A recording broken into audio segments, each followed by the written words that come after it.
نحمده ونصلي على رسوله الكريم اما بعد فاعوذ بالله من الشيطان الرجيم بسم الله الرحمن الرحيم رب اشرح لي صدري ويسر لي امري واحلل عقدة من لساني يفقهوا قولي رب زدني علما اللهم فقهنا في الدين اللهم انا نسألك حبك وحب من يحبك والعمل الذي يبلغنا حبك اللهم ارزقنا اخلاص الہی آمین۔ لیسن نمبر 94 سورۃ الاعراف آیت نمبر 103 سے لے کر 137 تک۔ اس لیسن کو ہم نے آیت نمبر 126 تک مکمل کر لیا ہے، آگے سے شروع کریں گے انشاءاللہ۔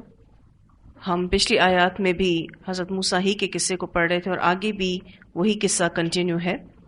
اللہ سبحانہ تعالیٰ فرماتے ہیں وَقَالَ الْمَلَأُ، اور کہا سرداروں نے، من قوم فرعون، قوم فرعون میں سے، اتذرو، کیا تم چھوڑ دو گے موسیٰ علیہ السلام کو، وقومہ، اور اس کی قوم کو، لیفسدوا، کہ وہ فساد پھیلائیں، فی الارض، زمین میں، ویذرک، اور چھوڑ دیں تجھ کو، وآلہتک، اور تیرے الہوں کو۔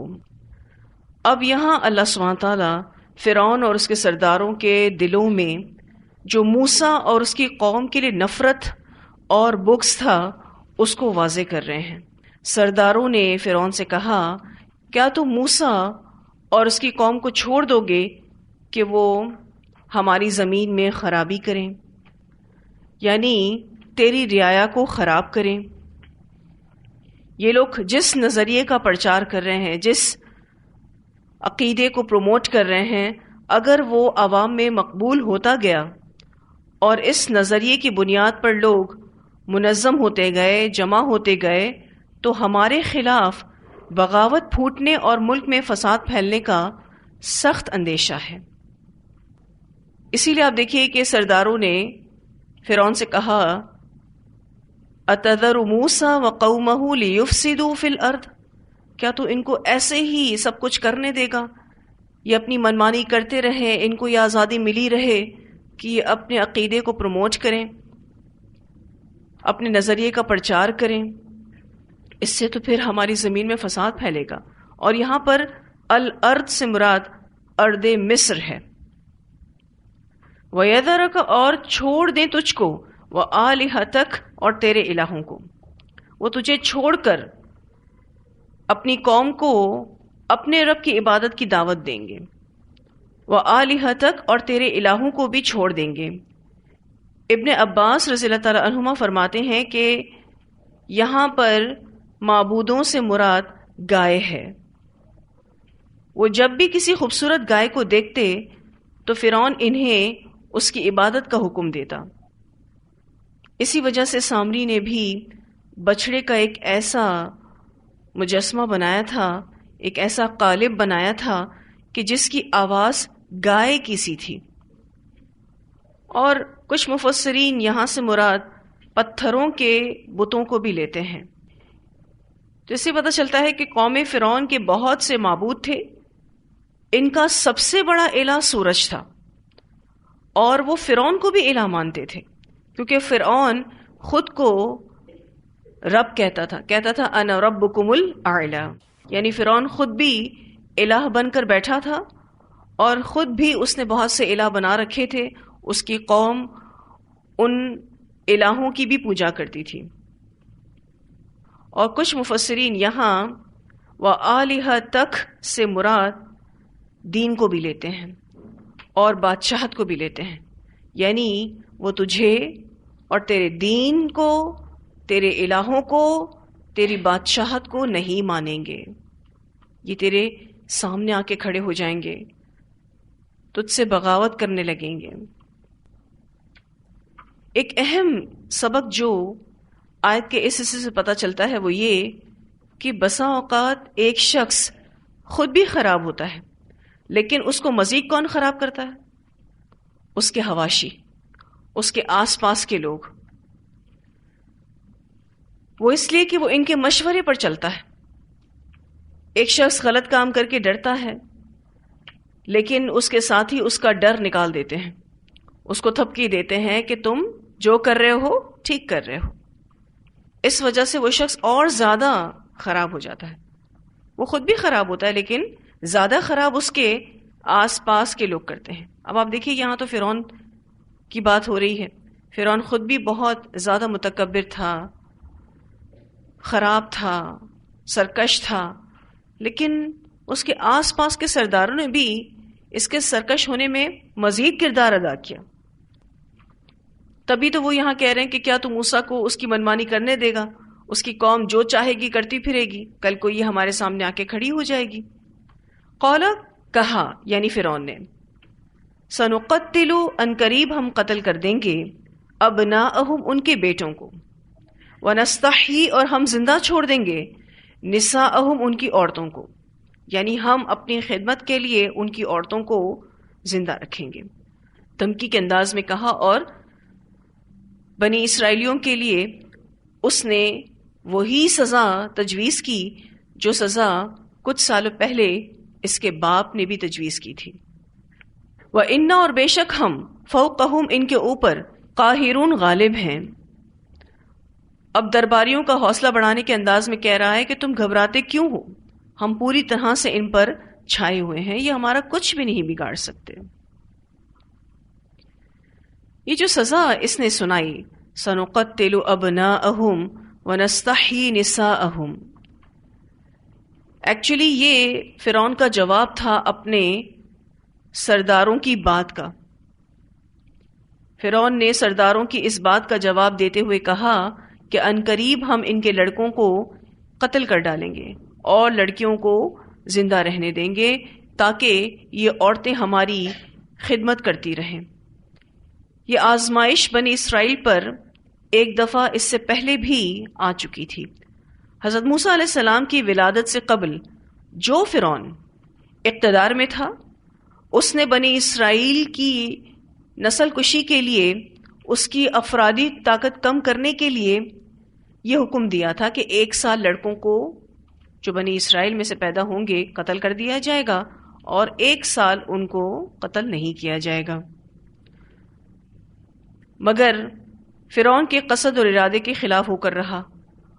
اس کو اس بات کا ڈر تھا کہ بنی اسرائیل افرادی قوت میں زیادہ ہو جائیں گے تو یہ میری حکومت کو گرانے کا سبب بن جائیں گے. لیکن ہوا وہی، اللہ سبحانہ تعالیٰ نے موسیٰ علیہ السلام کو پیدا کیا جو اس کے اقتدار کو ختم کرنے کا سبب بنیں گے.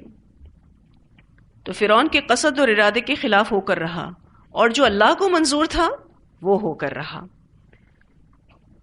اب اتنے سال کے بعد اس کے جانشین بیٹے نے اس خوفناک قانون کو دوبارہ نافذ کیا جب اس کے سرداروں نے اس خدشے کا اظہار کیا کہ ہم محض موسیٰ کو ایک عام انسان سمجھ رہے ہیں، اس قوم کو غلام قوم سمجھ رہے ہیں، کہیں وہ ہمارے سامنے طوفان بن کر نہ آ جائیں. اگر موسیٰ نے اپنی قوم کو ہمارے خلاف کر لیا تو پھر ان کو دبانا ہمارے لیے مشکل ہو جائے گا. اب سوال یہ پیدا ہوتا ہے کہ فرعون موسیٰ علیہ السلام کو قتل کیوں نہیں کر دیتا؟ قتل کرنے کی سزا کیوں نہیں سناتا؟ شاید اس لیے کہ اس کے دل میں اللہ سبحانہ تعالیٰ نے موسیٰ علیہ السلام کے لیے محبت ڈال رکھی تھی. یہی وجہ تھی کہ آپ علیہ السلام کو قتل کرنے کے بجائے اس نے بنی اسرائیل کو دبانے کے لیے اپنے باپ کے زمانے کا پرانا حکم نافذ کرنے کا آرڈر دے دیا کہ ہم ان کے لڑکوں کو قتل کرتے رہیں گے تاکہ موسیٰ کو اپنی قوم سے افرادی قوت نہ مل سکے. اس نے بنی اسرائیل کو ذلیل اور مغلوب کرنا چاہا اور اپنی سلطنت کو بچانا چاہا، لیکن دوبارہ اللہ سبحانہ تعالیٰ نے اس کے ارادے کے برعکس کیا. اللہ سبحانہ تعالیٰ بنی اسرائیل کو عزت دیں گے، اس بارے میں انشاءاللہ آپ آگے پڑھیں گے، اور فرعون کو ذلیل و خوار کرتے ہوئے اسے اور اس کے لشکر کو غرق کر دیں گے، جس کا ذکر انشاءاللہ آگے آئے گا. قال موسیٰ علیہ السلام نے کہا لقومہ اپنی قوم سے، استعینوا مدد چاہو تم باللہ اللہ سے، واصبروا اور صبر کرو. جب فرعون نے بنی اسرائیل کے بچوں کو مارنے کا فیصلہ کیا تو موسیٰ علیہ السلام کو خبر ہوئی انہوں نے جب اپنی قوم کو یہ بات بتائی تو ساتھ یہ بھی کہا کہ اس مشکل وقت میں تم اللہ کی طرف رجوع کرو، اسی سے مدد مانگو اور اپنے رب پر بھروسہ کرو، صبر کرو. استعینوا باللہ واصبروا. اتنی بڑی آزمائش میں ثابت قدم رہنے کے لیے اللہ سے مدد کی دعا کرتے رہو اور صبر کا دامن تھامے رہو. ان الارض للہ، بے شک ساری زمین اللہ ہی کے لیے ہے، کامیابی اللہ ہی کے ہاتھ میں ہے. یورثھا، وارث بناتا ہے اس کا، یعنی اس زمین کا، من یشاء، جس کو چاہتا ہے، من عبادہ، اپنے بندوں میں سے. اب یہاں ان الفاظوں کے ساتھ حضرت موسیٰ علیہ السلام نے ان کو غلبہ ملنے کی بشارت دی کہ فرعون چلا جائے گا اور تم اس زمین کے وارث بنو گے. الفاظ یہ استعمال کیے، یورثھا من یشاء من عبادہ، والعاقبۃ، اور اچھا انجام تو للمتقین، تقوی والوں کے لیے ہے. اور وہ اچھا انجام آخرت سے جڑا بھی ہے، اور وہ اچھا انجام اس دنیا سے جڑا بھی ہے. اس دنیا سے جو جڑا ہے اس کا ذکر انشاءاللہ تعالی آگے آئے گا. تو حضرت موسیٰ علیہ السلام نے اپنی قوم سے کہا کہ اتنی بڑی آزمائش میں ثابت قدم رہنے کے لیے تم اللہ سے مدد کی دعا کرتے رہو. استعینوا باللہ، اور واصبروا، صبر کا دامن تھامے رکھو. اللہ کی اطاعت کرو، اپنی غلطیاں چھوڑ دو، خود کو سدھارو، اللہ سے دعا کرو، صبر کرو. کیونکہ آپ دیکھیے کہ یہاں پر استعینوا باللہ کے جو الفاظ آئے ہیں نا، اس کا معنی یہ ہے کہ اللہ سے مضبوط تعلق قائم کرو. اللہ سے مضبوط تعلق کس چیز سے قائم ہوتا ہے؟ دعا کرنے سے، اطاعت کرنے سے. پھر صبر کا حکم دیا کہ صبر کرو، خود کو منفی رویے سے بچاؤ. اور خود کو منفی رویے سے بچانا کیا ہے؟ یعنی کوئی جہالت کرے تو تم خود کو جہالت سے بچاؤ، کوئی کچھ بھی کرے تم استقامت اختیار کرو، اچھا انجام تمہیں ہی ملے گا. اور آپ یہاں دیکھیے کہ اچھے انجام کے لیے 3 چیزیں بتائی گئیں. پہلی چیز اللہ سے مضبوط تعلق، دوسری چیز صبر، اور تیسری چیز تقوی. تقوی کیا ہے؟ اللہ کا ایسا ڈر جو اللہ کی اطاعت کروائے اور اس کی نافرمانی سے بچائے. یہ 3 چیزیں جو بھی اپنی زندگی میں لائے گا، اچھا انجام اسی کو ہی نصیب ہوگا. یہاں جو یہ لفظ ہے والعاقبۃ، روٹ ورڈ اس کا عقب ہے. عقب کہتے ہیں ایڑی کو، اور عقب کہتے ہیں عقب، قاف کے اوپر شد، کسی کے پیچھے چلنا اور پیچھے آنا. اسی سے ہی لفظ عاقبہ ہے، ہر چیز کا آخر یا عمل کا انجام. عاقبہ کے معنی کسی کو اس کے عمل کے بدلے میں پکڑنا بھی ہے، اور عقابن کا لفظ عموماً کسی برے کام کے بدلے کے لیے استعمال ہوتا ہے. ٹھیک ہے، یہ جو لفظ ہے عاقبتن، اس لفظ کا اطلاق محض کسی کام کے انجام پر نہیں ہوتا، بلکہ اس کام کے بدلے پر بھی ہوتا ہے. اور یہ لفظ اچھے اور برے دونوں معنی میں استعمال ہوتا ہے. تو خلاصہ کلام کیا ہے؟ کسی کام کے انجام اور اس کے بدلے کو عاقبتن کہتے ہیں. یہ لفظ اچھے اور برے دونوں معنوں میں استعمال ہوتا ہے. اسی لیے آپ دیکھیے یہاں پر عاقبہ کا لفظ متقین کے لیے آیا ہے، تو کیسا انجام ہے؟ اچھا انجام. اسی طرح سے یہ لفظ قرآن پاک میں برے لوگوں کے لیے بھی آتا ہے، تو وہاں پھر معنی برا انجام ہوتا ہے. قولوا، انہوں نے کہا، اوذینا، ہم اذیت دیے گئے، من قبل، اس سے پہلے یعنی موسیٰ آپ کی ولادت سے پہلے اور موسیٰ آپ کی نبوت سے پہلے. ان یہ کہ تأتینا تو آتا ہمارے پاس، ومن بعدی اور اس کے بعد ما جئتنا جو تو آیا ہے ہمارے پاس، یعنی تیری نبوت کے بعد بھی ہمارے حالات تو ٹھیک نہیں ہوئے، ہم تو ویسے کے ویسے ہی رہے۔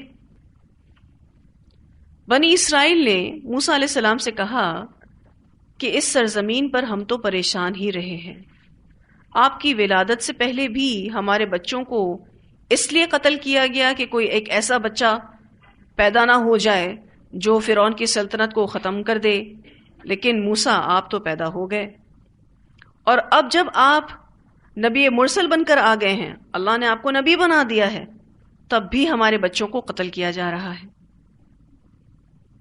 کہ ہمارا وجود ہی ختم ہو جائے۔ تو بہت ہی زیادہ پریشان تھے بنی اسرائیلی، وہ یہ کہہ رہے تھے کہ ہم تو ہر وقت مشکل میں ہی رہے ہیں، ہمارا مسئلہ کب حل ہوگا، کب ہم سکون کی زندگی گزاریں گے۔ قال کہا موسیٰ علیہ السلام نے، ایسا قریب ہے کہ ربکم رب تمہارا، ان یہ کہ یہلکا ہلاک کر دے عدوکم تمہارے دشمن کو، ویستخلفکم اور خلیفہ بنائے تم کو فی الارض زمین میں، اور یہاں پر زمین سے مراد مصر بھی ہے اور کوئی اور بھی جگہ ہو سکتی ہے۔ فینظر پھر وہ دیکھے گا، کون دیکھے گا؟ اللہ تعالیٰ دیکھے گا، کیفا کیسے تعملون تم عمل کرتے ہو، اللہ تعالیٰ ان قریب دیکھے گا کہ تم اللہ کے کہنے کے مطابق عمل کرتے بھی ہو یا نہیں۔ اب یہاں موسیٰ علیہ السلام نے جس بشارت کی طرف اشارہ کیا تھا اس کی وضاحت کر دی۔ کون سی بشارت؟ والعاقبۃ للمتقین، اس بشارت کی وضاحت کی کہ اللہ تعالیٰ ان قریب تمہارے دشمنوں کو ہلاک کرے گا اور تمہیں زمین کی سرداری دے گا، تم زمین میں خلیفہ بنو گے۔ یہ جو الفاظ ہیں ان یہلک عدوکم ویستخلفکم فی الارض، یہ الفاظ دراصل فتح اور نصرت کا وعدہ ہے۔ جہاں بنی اسرائیلیوں کی بات بتائی جا رہی ہے، وہاں صحابہ کرام کو بھی صبر کا میسج دیا جا رہا ہے، کیونکہ جس وقت یہ صورت نازل ہوئی اس وقت صحابہ کرام سخت آزمائش کے دور سے گزر رہے تھے، تو ان کو بھی صبر کی تلقین کی گئی اور ساتھ ساتھ فتح اور نصرت کا وعدہ بھی کیا گیا۔ حضرت موسیٰ علیہ السلام نے جو یہ لفظ استعمال کیے ہیں قال عسى ربکم، تو عسى کا لفظ صبر کا معنی بھی دے رہا ہے کہ اگر تم صبر کرو گے تو قریب ہے کہ تمہارا رب تمہارے دشمنوں کو ہلاک کر دے گا، تمہیں زمین میں خلیفہ بنائے گا، پھر وہ دیکھے گا تم کیا کچھ عمل کرتے رہے۔ فَيَنظُرَ كَيْفَ تَعْمَلُونَ، پھر وہ دیکھے گا کیسے تم عمل کرتے ہو۔ اس لیے جب بھی کوئی مصیبت آئے اپنے اندر جھانکنا چاہیے اور اپنی غلطی کو مان کر اصلاح کرنا چاہیے۔ بعض دفعہ غلطی ہمیں خود سے نظر آ جاتی ہے، بعض دفعہ ہمیں کوئی غلطی دکھاتا ہے، تو اپنی غلطی کو مان کر اصلاح کرنا اللہ کو بہت پسند ہے، اور اس سے بندہ اللہ کی رحمت کا مستحق ہوتا ہے۔ پھر اسی طرح سے جب کوئی خوشی ملے تو خود میں جھانکنا چاہیے کہ میں خوشی پا کر متکبر تو نہیں ہو رہی، میں خود کو بڑا تو نہیں سمجھ رہی، کیا میں شکر گزار اور فرما بردار ہوں؟ کیونکہ یہی دو طرح کے حالات ہم اپنی زندگی میں دیکھتے ہیں، یا تو ہم کسی تکلیف میں ہوتے ہیں یا پھر ہم کسی خوشی میں ہوتے ہیں۔ تو دونوں طرح کے حالات میں اپنے اوپر ایک چیک لگا کر رکھنا بہت ضروری ہے، مصیبت میں بھی اور اچھے حالات میں بھی۔ کیوں؟ کیونکہ اللہ سبحانہ تعالیٰ ہمارے ہر وقت کے عمل کو دیکھ رہا ہے۔ وَلَقَدْ اور البتہ تحقیق اخذنا پکڑا ہم نے، اور یہاں پر پکڑنا بطور عذاب ہے، بطور سزا ہے، آل فرعون آل فرعون کو، بالسنین قحط سالیوں کے ساتھ، یعنی فصلوں میں کمی کے سبب ہم نے انہیں قحط میں مبتلا کر دیا۔ اللہ سبحانہ تعالیٰ نے آل فرعون کو امتحان اور آزمائش میں ڈالا، ونقص اور کمی من الثمرات پھلوں کی. ثمرات ہر قسم کی پیداوار کو کہتے ہیں. اور مجاہد رحمہ اللہ فرماتے ہیں کہ یہ نقصان پہلے کے علاوہ ہے، یعنی بالسنین کے علاوہ ہے. ان کی فصلیں بھی خراب ہو گئیں اور ان کے میوہ جات بھی خراب ہو گئے. لعلہم شاید کہ وہ یذکرون نصیحت پکڑیں، شاید کہ وہ سبق حاصل کریں. پیچھے ہم نے پڑھا کہ اللہ بڑے عذاب سے پہلے قوموں کو چھوٹے چھوٹے عذابوں میں پکڑتا ہے، چھوٹی چھوٹی مصیبتیں ان پر ڈالتا ہے تاکہ وہ نصیحت پکڑیں، سبق سیکھیں. حضرت عمر رضی اللہ تعالیٰ عنہ کے زمانے میں ایک شخص چوری میں پکڑا گیا تو اس پر حضرت عمر نے حد جاری کی. تو وہ کہنے لگا کہ مجھے چھوڑ دیں، میں نے پہلی دفعہ چوری کی ہے. تو حضرت عمر رضی اللہ تعالیٰ عنہ نے کہا کہ چوری بھی کرتے ہو اور جھوٹ بھی بولتے ہو.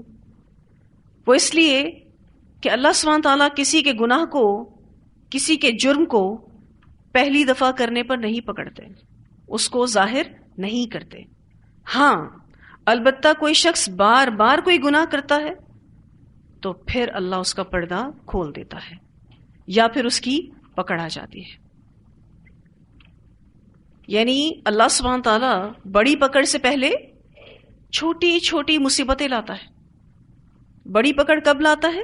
جب کوئی شخص بار بار وہ گناہ ریپیٹ کرتا ہے. تو گناہوں پر پکڑ پہلی بار میں نہیں ہوتی. اللہ انسان کو ڈیل دیتا ہے، چانس دیتا ہے، لیکن انسان اپنے اس مہلت سے ناجائز فائدہ اٹھاتا ہے.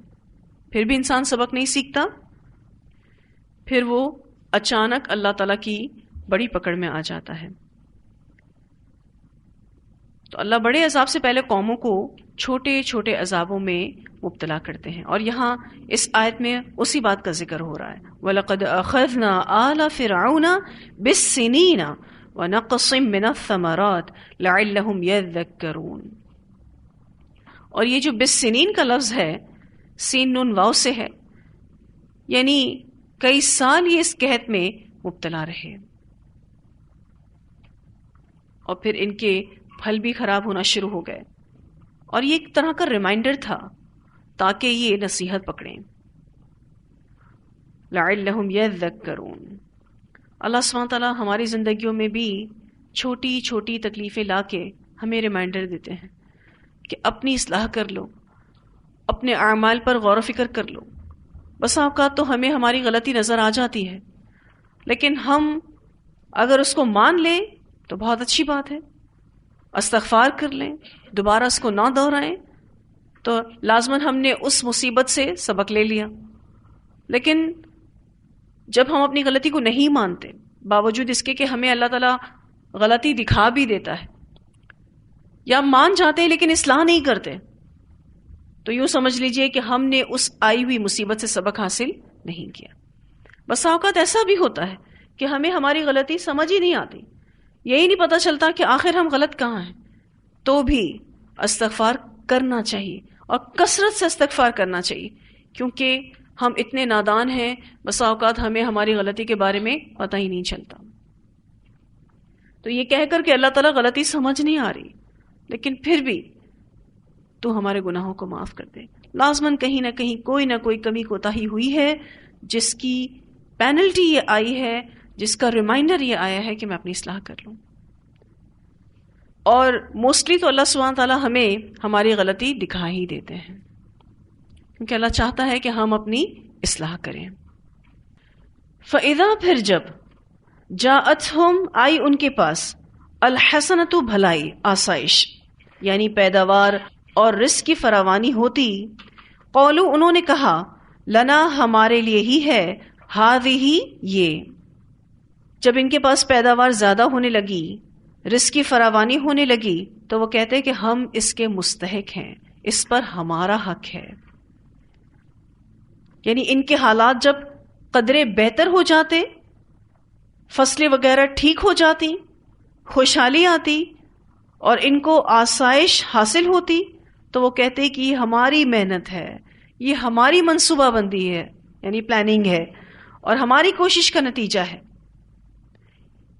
اس کو اللہ کی طرف سے نعمت اور احسان نہ سمجھتے، خود کریڈٹ لیتے تھے، کہتے تھے کہ یہ تو ہمارا حق ہے، ہم ڈیزرو کرتے ہیں یہ چیز.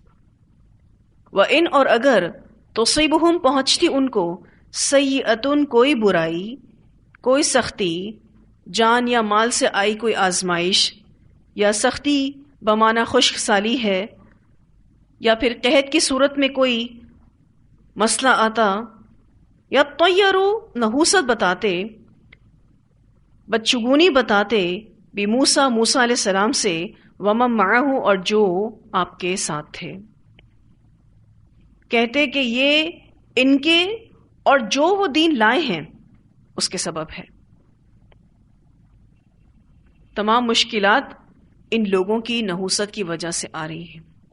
یطیروا بموسیٰ ومن معہ، جب کوئی خوشی ملتی تو کہتے کہ ہم اس کے حقدار تھے، ہم ڈیزرو کرتے ہیں، کیونکہ ہم نے محنت کی، کیونکہ ہم نے کوشش کی، پلاننگ کی، یہ اس کا نتیجہ ہے. اور جب کوئی تکلیف آتی تو کہتے کہ یہ ان لوگوں کی نحوست ہے. یہاں جو لفظ آیا ہے یطیروا، یہ لفظ طا یا را سے ہے. طیر پرندے کو کہتے ہیں.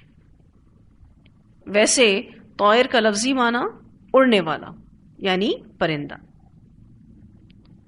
عربوں کے ہاں یہ لوگ کوئی کام کرنا چاہتے تو پرندوں سے شگون لیتے، یعنی وہ پرندوں کو اڑاتے. اگر پرندے دائیں طرف جاتے تو وہ یہ کام کر لیتے تھے، یہ کہہ کر کہ یہ درست ہے. اور اگر پرندہ بائیں طرف چلا جاتا تو وہ یہ کام نہیں کرتے تھے، کہتے تھے کہ یہ کام ہمارے لیے منوس ہے. دائیں طرف اڑنے والے پرندے کو سانح کہتے تھے. سانح، آپ سانحہ جیسے لکھتے ہیں نا، اسی طرح سے سانح لکھ لیں، سین الف نون ہا. تو جو پرندہ دائیں طرف اڑتا تھا اس کو سانح کہتے تھے، اور یہ خوش قسمتی کی علامت تھا. اور بائیں طرف جانے والے پرندے کو بارح کہتے تھے، یہ بدقسمتی کی علامت تھا. چونکہ پرندے کے دائیں یا بائیں اڑنے سے وہ لوگ نیک فال یا بد فال لیا کرتے تھے، اس لیے یہ لفظ مطلق فال کے لیے استعمال ہونے لگا، اور یہاں یہ اسی معنی میں استعمال ہوا ہے. حالانکہ طیر کہتے کسے ہیں؟ پرندے کو کہتے ہیں، لیکن معنی یہاں پر کیا ہے؟ فال لینا، شگون لینا. تو یہ آل فرعون موسیٰ اور اس کے ساتھیوں کو منوس سمجھتے تھے. اگر کوئی مصیبت آتی جان سے یا مال سے، کوئی آزمائش آتی تو کہتے کہ موسیٰ اور اس کے ساتھیوں کی وجہ سے آئی ہے. تو اللہ سبحانہ تعالیٰ نے ان کو جواب دیا، الا خبردار، سن لو، انما بے شک طائرہم ان کی نحوست. اور یہاں پر طائر بمانا مصائب ہیں، یعنی ان کے مصائب عند اللہ، اللہ کے پاس ہیں، یعنی اللہ کی طرف سے ہیں. الا انما طائرہم عند اللہ، یعنی ان کے مصائب اللہ کی طرف سے ہیں. یعنی جو بھی مصیبت آتی ہے، جو بھی پرابلم آتی ہے، وہ اللہ کی طرف سے آتی ہے، اللہ کے اذن سے آتی ہے. وَلَكِنَّ اور لیکن اکثرہم ان میں سے اکثر لا یعلمون نہیں جانتے. اکثریت اس بات سے لا علم ہے. تو انسان کو کون سا حال دینا ہے، انسان کے اوپر کون سی چیز آنے والی ہے، وہ صرف اور صرف اللہ تعالیٰ جانتا ہے، اور اس بات کو اکثریت نہیں جانتی. میجورٹی لوگ اس بات کو نہیں جانتے. اسی وجہ سے وہ ایسی باتیں کرتے ہیں کہ فلاں کی وجہ سے یہ نحوست ہمیں مل رہی ہے. موسیٰ علیہ السلام اور ان سے پہلے اور بعد آنے والے پیغمبروں کے ساتھ ان کی قوم نے یہی سلوک روا رکھا. وہ پیغمبروں پر اسی طرح کے الزامات لگایا کرتے تھے. رسول اللہ صلی اللہ علیہ وسلم کے بارے میں بھی آپ جانتے ہیں منافقین کیا الزام لگاتے تھے آپ صلی اللہ علیہ وسلم پر. جب بھی کوئی پرابلم آتی تو کہتے کہ رسول اللہ صلی اللہ علیہ وسلم کی وجہ سے ہمیں یہ پرابلم آ رہی ہے، ان کے ساتھیوں کی وجہ سے ہم پر یہ پرابلم آ رہی ہے. یہی سیم بات منافقین بھی نبی اکرم صلی اللہ علیہ وسلم پر کرتے تھے. اب یہاں ایک سوال ذہن میں آتا ہے کہ کیا شگون لینا جائز ہے کسی انسان سے، یا کسی چیز سے شگون لینا جائز ہے کہ یہ دن اچھا ہے اور یہ دن برا ہے، یہ شخص اچھا ہے اور یہ شخص برا ہے، یہ وقت اچھا ہے اور یہ وقت برا ہے؟ کیا ایسا کہا جا سکتا ہے یہ جگہ اچھی ہے اور یہ جگہ اچھی نہیں ہے؟ کیونکہ لوگ اسی طرح کی باتیں کرتے ہیں. شگون کے بارے میں ہمارا دین کیا کہتا ہے؟ کیا دلیل ملتی ہے قرآن پاک سے؟ یہاں اس ٹیکسٹ میں کوئی دلیل ہے کہ شگون بے حقیقت بات ہے، اس میں کوئی سچائی نہیں ہے؟ کیا دلیل ہے؟ انما طائرهم عند اللہ، کہ مصائب اللہ کی طرف سے ہیں، اللہ کی اذن سے آتی ہیں. اور دوسری دلیل یہ ہے جو قرآن پاک میں ملتی ہے کہ غیب کا علم صرف اور صرف اللہ کے پاس ہے. اور شگون کے بارے میں حدیث میں بھی آتا ہے، نبی اکرم صلی اللہ علیہ وسلم نے فرمایا بدشگونی شرک ہے، بدشگونی شرک ہے. 3 دفعہ یہ فرمایا، پھر فرمایا اور ہم میں سے ہر ایک کو کوئی نہ کوئی وہم ہو ہی جاتا ہے مگر اللہ عز و جل اسے توکل کی برکت سے زائل کر دیتا ہے. اسے ابو داؤد نے روایت کیا ہے. یہ کتنا اہم سٹیٹمنٹ ہوگا کہ نبی اکرم صلی اللہ علیہ وسلم نے 3 بار اس کو دہرایا ہے. آپ صلی اللہ علیہ وسلم کا دہرانا اس کی اہمیت کو واضح کرتا ہے. بدشگونی شرک ہے، بدشگونی شرک ہے، بدشگونی شرک ہے. اور پھر یہ بھی واضح کیا کہ ہم میں سے ہر کوئی کسی نہ کسی وہم میں مبتلا ہوتا ہے، لیکن جب وہ اللہ پر بھروسہ کرتا ہے تو وہ وہم زائل ہو جاتا ہے. ساری بات توکل پر آ کر ختم ہو جاتی ہے. پھر اسی طرح سے ایک اور روایت آتی ہے، نبی اکرم صلی اللہ علیہ وسلم نے فرمایا کوئی مرض متعدی نہیں، یعنی چیپ نہیں لگتا، چپکتا نہیں ہے، کوئی بھی مرض. ماہ سفر کی نحوست اور الو کی نحوست بھی کوئی چیز نہیں. اسے بخاری نے روایت کیا ہے. کتنے لوگ سفر کے مہینے کی نحوست لیتے ہیں، کتنے لوگ الو کے بولنے کی بھی نحوست لیتے ہیں. آپ صلی اللہ علیہ وسلم نے ان دونوں باتوں کو واضح کر دیا کہ اس میں کوئی نحوست نہیں. تو ہمارے دین میں بدشگونی کی کوئی گنجائش نہیں ہے. شگون لینا شرک ہے. لیکن ہم اپنے آس پاس ماحول میں دیکھتے ہیں کہ بہت سی بدشگونیاں رائج ہیں. مثلاً کوا بول پڑا تو لوگ کہتے ہیں کہ آج مہمان آئیں گے. یعنی جاہلیت اور لا علمی میں ایسی باتیں بول جاتے ہیں جس کی کوئی حقیقت نہیں ہے. بلی آگے سے گزر جائے تو کیا کہتے ہیں؟ اب راستہ کاٹ لیا بلی نے، اب کام صحیح نہیں ہوگا. 13 نمبر کو منحوس سمجھا جاتا ہے، جیسے کہ سفر کی بھی 13 تاریخ کو منحوس سمجھا جاتا ہے. اسی طرح سے جوتی پر جوتی چڑھ جائے تو کیا کہتے ہیں؟ سفر ہوگا. یعنی اچھا شگون بھی لیتے ہیں اور برا شگون بھی لیتے ہیں.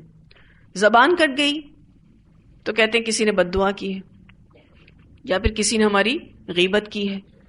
اسی طرح سے اگر گھر میں کوئی برتن ٹوٹ جائے تو کہتے ہیں بلا ٹل گئی. بہرحال یہ سب باتیں بیکار کی باتیں ہیں، اس میں کوئی حقیقت نہیں ہے. اگر ہم بھی غلطی سے ایسی باتیں بول جاتے ہیں تو پورے شعور کے ساتھ یہ ساری باتیں، یہ سارے خیالات اپنے اندر سے نکال لیں. اپنے دل دماغ سے ان تمام باتوں کو، ان خیالات کو نکال دینا چاہیے. اس سے ایمان کا نقصان ہوتا ہے، کیونکہ بدشگونی کو شرک کہا گیا ہے. نہ کسی کے آنے سے کچھ ہوتا ہے اور نہ کسی کے جانے سے کچھ ہوتا ہے. نبی اکرم صلی اللہ علیہ وسلم کے دور میں بھی ایک واقعہ ہوا تھا سورج گرہن کا، اور اسی دن رسول اللہ صلی اللہ علیہ وسلم کے بیٹے کی وفات بھی ہوئی تھی. تو لوگوں نے ان دونوں باتوں کو ایک ساتھ جوڑ دیا تھا. تو آپ صلی اللہ علیہ وسلم نے کلیریفائی کیا تھا کہ ایسا کچھ نہیں ہے. یہ سورج گرہن، یہ چاند گرہن اللہ کی نشانیوں میں سے ایک نشانی ہے. اس سے کسی کو کوئی نقصان نہیں پہنچتا. کسی کے مرنے کا سورج گرہن اور چاند گرہن سے کوئی تعلق نہیں ہے. تو یہ شرک ہے. ایسی سوچیں اور ایسے خیالات اور ایسی باتیں لوگوں کو بزدل بنا دیتی ہیں. اسی لیے اس طرح کی باتوں سے خود کو بچانا چاہیے. انسان ایسی چیزوں سے نتائج نکالتا رہے اور اپنے ذہن میں باتیں بناتا رہے تو یہ اس کو بہت نقصان پہنچاتی. یہ شیطان کی طرف سے ملنے والے وسوسے ہیں اور خود انسان کے اپنے ذہن کی بنائی ہوئی باتیں ہیں. اس کی کوئی حقیقت نہیں ہے. بہت سے لوگ لوگوں کو بھی منحوس سمجھتے ہیں اور یہ کہتے ہیں کچھ برا ہو جائے کہ جانے آج کس کا چہرہ دیکھا تھا، پھر یاد بھی کرتے ہیں کہ آج کس کس سے ملاقات ہوئی تھی، کون ہمارے گھر آیا تھا. اور اگر کوئی ایسی بات ان کا ذہن بنا لے تو اس انسان کو اپنی زندگی میں منحوس سمجھتے ہیں. اس سے ملنے تو خوفزدہ ہو جاتے ہیں کہ آج اس سے مل لے، آپ جانے ہمارے ساتھ کیا برا ہوگا. اب آپ دیکھیں کیا حالات ہیں لوگوں کے. کوئی دن منحوس نہیں ہوتا، کوئی انسان منحوس نہیں ہوتا، کوئی جگہ منحوس نہیں ہوتی، کوئی وقت منحوس نہیں ہوتا. یہ نحوست تو انسان کے اپنے گلے میں لٹکی ہوئی ہے. کس چیز کی بنا پر؟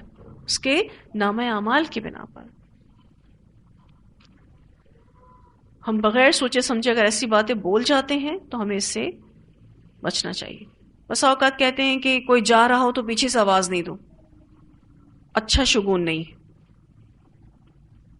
کیوں روکا تم نے؟ اب کام نہیں ہوگا. کیوں کام نہیں ہوگا؟ اگر ہونے کا لکھا ہے تو ہو کر رہے گا، اور اگر نہیں ہونے کا لکھا تو نہیں ہوگا. اور ایسے لوگ جو اس طرح کی باتیں اپنے ذہن میں بناتے ہیں اور منہ سے بولتے بھی ہیں، پھر ان کے ساتھ ہوتا بھی وہی ہے، کیونکہ اللہ سبحانہ تعالیٰ پھر ان کو اسی چیز کے ساتھ آزماتا ہے. پھر وہ اپنے عقیدے میں پکے ہوتے جاتے ہیں اور بدشگونی میں یعنی شرک میں مبتلا ہوتے جاتے ہیں. تو انسان کا اپنا شگون اس کے گلے میں لٹک رہا ہے، اس کے اعمال نامے کی شکل میں. انسان پر جو بھی بلائیں آتی ہیں، جو بھی مصیبتیں آتی ہیں، اس کے اپنے ہی کرم کی وجہ سے آتی ہیں، اپنے ہی اعمال کی وجہ سے آتی ہیں. نہ کسی پرندے کی وجہ سے آتی ہیں، نہ کسی جانور کی وجہ سے، نہ کسی جگہ کی وجہ سے، نہ کسی انسان کی وجہ سے. یہ بھی ہم بلیمنگ ایٹیٹیوڈ اپنائے ہوئے ہوتے ہیں، ہم دوسروں پہ الزام لگا رہے ہوتے ہیں. جب کوئی کمی ہمارے اندر ہوتی ہے تو اس کو ہم دوسروں پر ڈال رہے ہوتے ہیں کہ وہ سبب بنا، اس کی وجہ سے ہوا. یہ شیطانی خیالات ہیں. اپنی کمی کوتاہی کو کسی اور کے ذمے ڈالنا شیطانی کام ہے، کیونکہ شیطان نے بھی غلطی کی تھی نا. ڈالا کس پر؟ اللہ سبحانہ تعالیٰ پر، نعوذ باللہ. جو بھی ایسی سوچیں رکھتے ہیں آپ یقین مانیں ان کی زندگیاں، ان کا جینا حرام ہو جاتا ہے.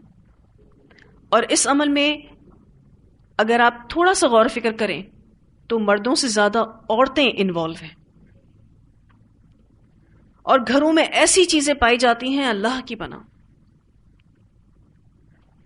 بیوہ عورت کو بھی منحوس سمجھا جاتا ہے.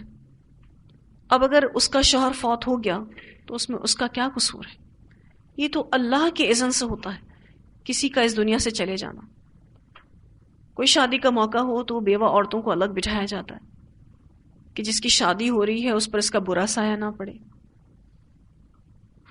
یہ چیز آپ کو پتا ہے کہ کس مذہب میں ہے؟ ہندوازم میں. جب انڈو پاک ساتھ تھا، انڈیا اور پاکستان ساتھ تھا، تو مسلمان چونکہ ہندوؤں کے ساتھ رہتے تھے اسی لیے انہوں نے ہندوؤں کی بہت ساری چیزیں اپنا لی، کچھ کلچرز میں سے اور کچھ اسی طرح کے شگون میں سے. اور پھر اس کو آگے انہوں نے کنٹینیو کیا، اپنی نسلوں میں بھی اس کو ڈالا. دودھ ابل جائے تو بھی برا شگون لیتے ہیں. ایسی کئی مثالیں آپ کو ملیں گی اور بہت ساری خواتین اس طرح کی بدشگونیوں میں مبتلا ہیں. ہم تو انشاءاللہ امید ہے کہ ایسا نہیں کرتے ہوں گے، لیکن ہو سکتا ہے بائی مسٹیک، غلطی سے ہمارے منہ سے کوئی ایسی بات نکل جائے جو بالکل اسی ٹریک پر جا رہی ہو، تو خود کو اس سے بچانا ہے یہ کہتے ہوئے کہ یہ شرک ہے. اور نبی اکرم صلی اللہ علیہ وسلم نے کہا کہ وہم تو آئے گا لیکن وہم کو ہٹائیں. کس پر بھروسہ کریں؟ اللہ پر بھروسہ کریں. اب انہوں نے کیا کہا کہ ساری نحوست موسیٰ اور اس کے ساتھیوں کی وجہ سے. اللہ سبحانہ تعالیٰ نے کہا کہ مصیبتیں تو اللہ کی طرف سے آتی ہیں لیکن اکثر لوگ اس کو نہیں جانتے.